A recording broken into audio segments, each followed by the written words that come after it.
Assalamualaikum warahmatullahi wabarakatuh. Selamat pagi.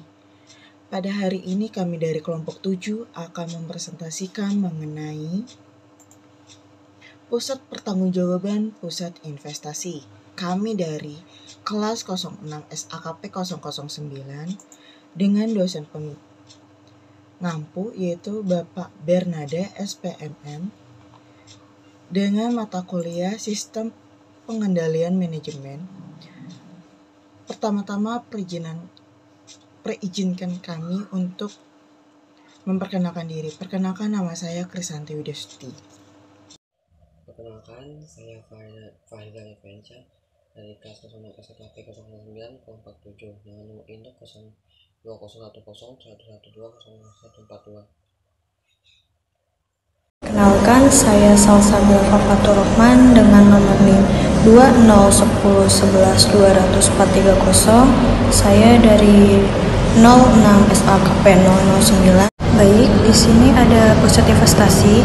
Pusat investasi adalah pusat pertanggungjawaban yang kinerjanya manajernya dinilai atas laba yang diperoleh dihubungkan dengan investasinya. Penentu elemen aktiva sebagai investasi. Yang pertama itu ada kas, kedua piutang, ketiga persediaan, keempat modal kerja secara umum, dan yang terakhir yang kelima ada aktiva tetap. Kas dimasukkan sebagai elemen investasi. Pedoman penentu besarnya kas adalah yang pertama, kas dibatasi sebesar kas yang dikendalikan oleh manajer divisi. Yang kedua, kas yang diperlukan oleh divisi sebagai kesatuan ekonomi yang berdiri sendiri. Kas yang dimasukkan sebagai investasi karena jumlah kas tersebut mendekati hutang lancar, sehingga elemen investasi ditentukan sebesar modal kerja bersih ditambah aktiva tetap. Piutang yang diperhitungkan sebagai elemen investasi adalah piutang yang dapat dikendalikan divisi. Manajer divisi dapat mengendalikan piutang jika diberi wewenangan untuk menentukan syarat penjualan kredit, kebijakan piutang, dan penagihan piutang. Penentuan piutang dapat didasarkan atas piutang neto, artinya piutang bruto dikurangi cadangan kerugian piutang. Saldo piutang yang digunakan untuk menentukan investasi dapat didasarkan pada saldo piutang pada akhir periode atau saldo piutang rata-rata. Di sini ada persediaan. Persediaan yang diperhitungkan sebagai elemen investasi adalah persediaan yang dikendalikan divisi. Manajer divisi dapat mengendalikan persediaan jika diberi wewenangan untuk menentukan syarat pembelian bahan, kebijakan persediaan, kebijakan produksi, dan penjualan.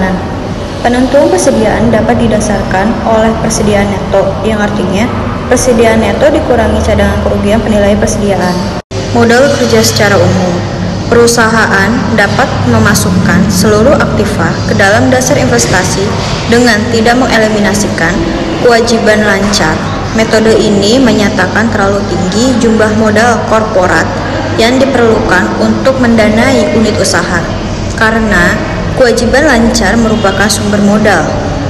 Di pihak lain, seluruh kewajiban lancar dapat dikurangkan dari aktiva lancar. Metode ini dapat menyediakan ukuran yang baik atas modal yang disediakan oleh perusahaan, di mana perusahaan mengharapkan agar unit usaha memperoleh pengembalian. Aktiva tetap. Aktiva tetap yang diperhitungkan sebagai elemen divisi adalah aktiva tetap yang dikendalikan divisi. Manajer divisi dapat mengendalikan aktiva tetap divisinya jika diberikan wewenang untuk menetapkan keputusan pengadaan aktiva tetap, syarat-syarat pengadaan aktiva tetap, dan kebijakan aktiva tetap. Berikutnya adalah dasar penilaian dalam pengukuran aktiva tetap. Yang pertama itu nilai buku bruto, merupakan nilai yang diperoleh sebesar biaya perolehan aktiva sampai aktiva itu siap digunakan. Keunggulan cara penilaian ini merupakan investasi yang objektif untuk menentukan besaran investasi.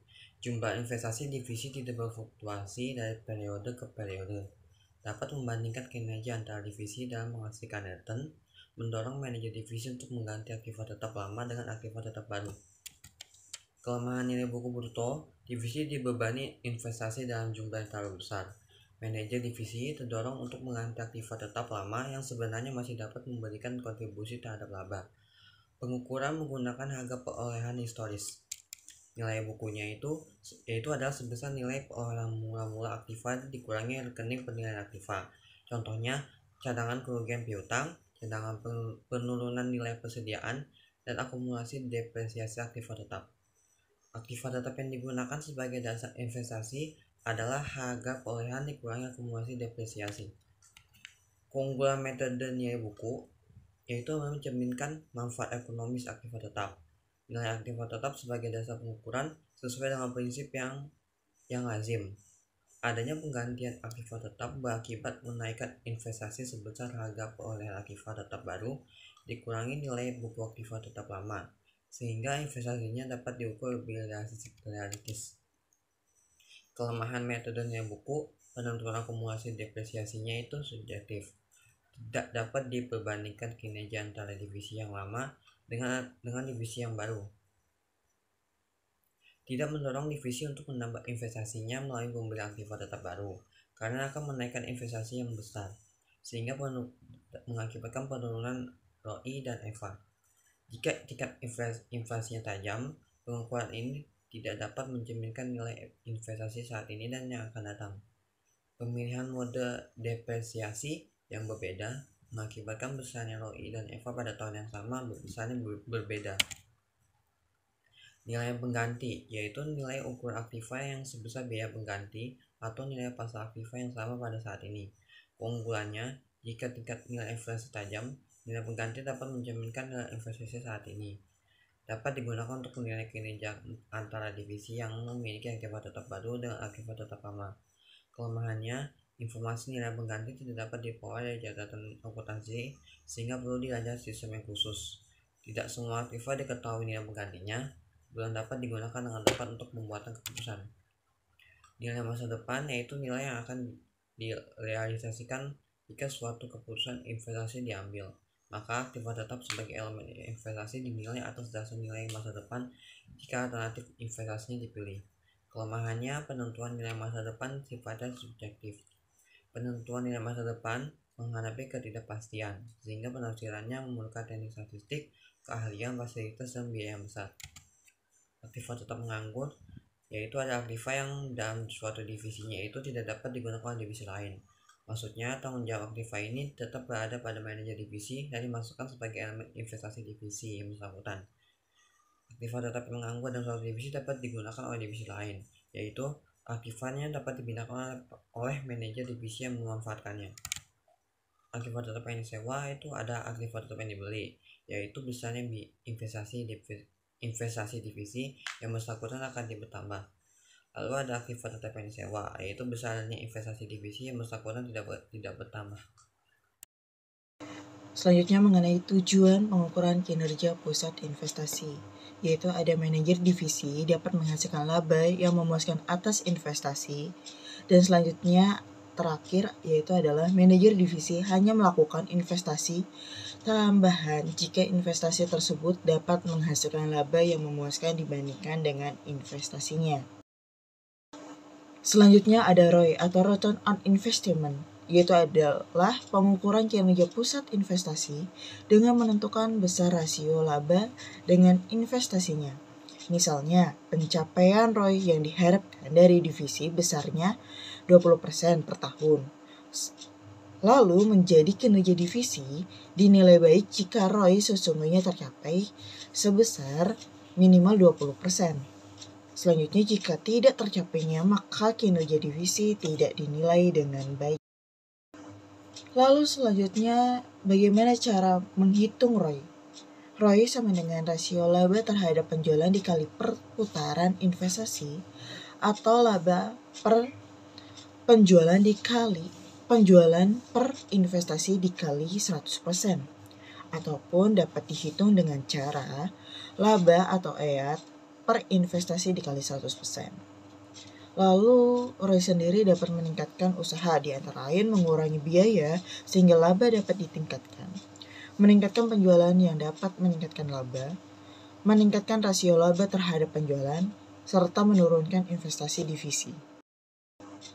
Selanjutnya ada keuntungan ROI, yaitu merupakan metode pengukuran yang objektif yang didasarkan pada data akuntansi yang tersedia.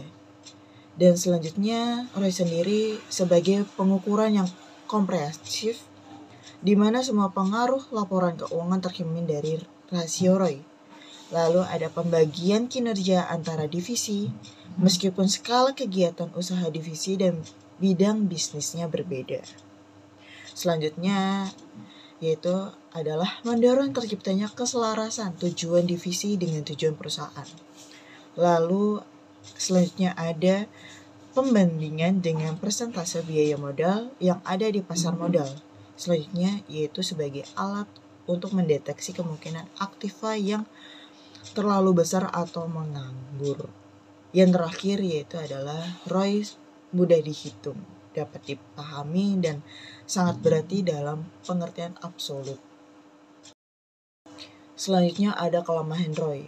Kelemahan ROI tersebut yaitu terlalu menyederhanakan masalah pengukuran karena dapat menggunakan rasio tunggal, lalu dapat berbeda dengan divisi yang menggunakan investasi yang sebanding.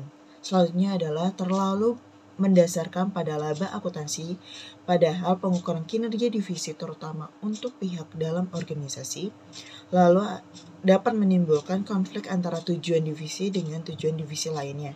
Yang terakhir ada mengukur salah satu keberhasilan pencapaian tujuan, yaitu tujuan yang bersifat keuangan.